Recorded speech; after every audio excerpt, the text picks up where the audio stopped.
Hello students, welcome back to my channel. हम कर रहे थे 5.2 एक्सरसाइज और इसका हमें करना है थर्ड क्वेश्चन।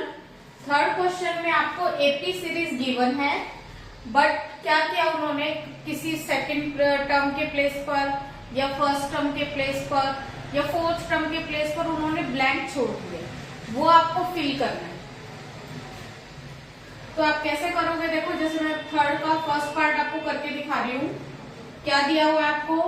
2, सेकेंड टर्म की जगह पे आपको ब्लैंक दे दिया और नेक्स्ट टर्म दी हुई है 26। तो एपी सीरीज ये पहले से गिवन है, तो आप इसमें देखो आपको क्या मिल गया। ए तो मिल गया, ए की वैल्यू है 2।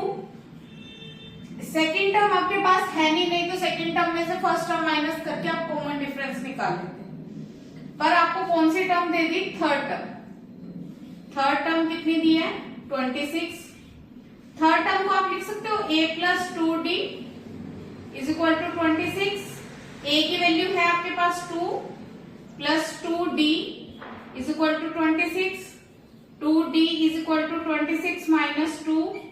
2d इज इक्वल टू कितना आ गया? 24। और d की वैल्यू कितनी आएगी? 24/2 और d की वैल्यू आ गई 12। अब a और d जब फाइंड हो गया, उसके बाद आप कोई भी टर्म फाइंड कर सकते हो। तो सेकेंड टर्म आपने निकालनी है। सेकेंड टर्म किसके इक्वल होगी? a plus 1d। a की वैल्यू 2 और d की वैल्यू हमने फाइंड की है 12। तो सेकेंड टर्म कितनी मिल गई हमें? 12 और 2 14।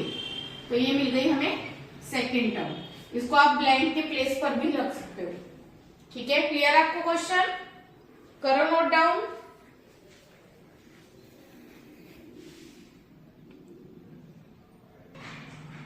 अब हम कर रहे हैं इसका सेकंड पार्ट, थर्ड क्वेश्चन का सेकंड पार्ट। ये थोड़ा सा उससे अलग हो जाता है, थोड़ा सा डिफिकल्ट भी हो जाता है क्वेश्चन, पर अगर आपको समझ में आ जाता है तो बहुत इजी है।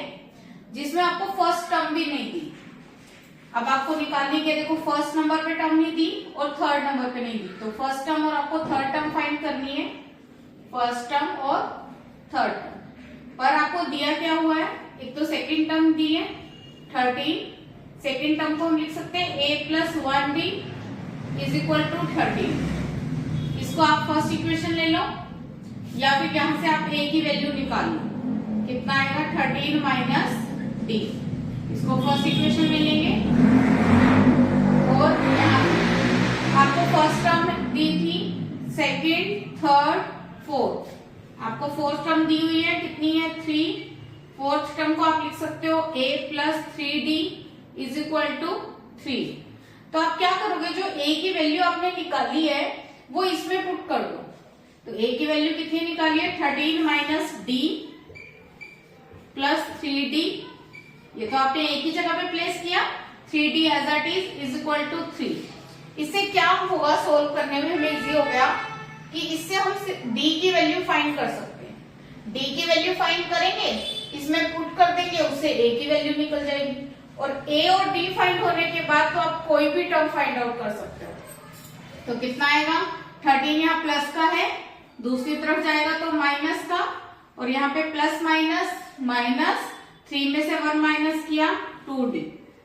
तो 2d is equal to minus का 10 और d की वैल्यू कितनी मिल गई? -10/2 और d की वैल्यू कितनी आ गई? माइनस का 5। d की वैल्यू -5 जो हमने फाइंड की, इसे पुट कर दो। a is equal to 13 minus d की value -5, 13 minus minus plus 5। a की वैल्यू कितनी मिल गई? 18। अब यहां से देखो फर्स्ट टर्म तो हमें मिल ही गई, हमने निकालनी कौन सी? अब थर्ड टर्म। थर्ड टर्म निकालेंगे, किसके इक्वल होगी? a plus 2d। a की वैल्यू कितनी है? 18 प्लस 2 और d की वैल्यू -5। 18 प्लस माइनस माइनस का 10 और 18 में से 10 माइनस करेंगे 8। यहां से हमारी थर्ड टर्म भी फाइंड हो गई और फर्स्ट टर्म भी जो हमने फाइंड कर दी थी। क्लियर है? करो नोट डाउन।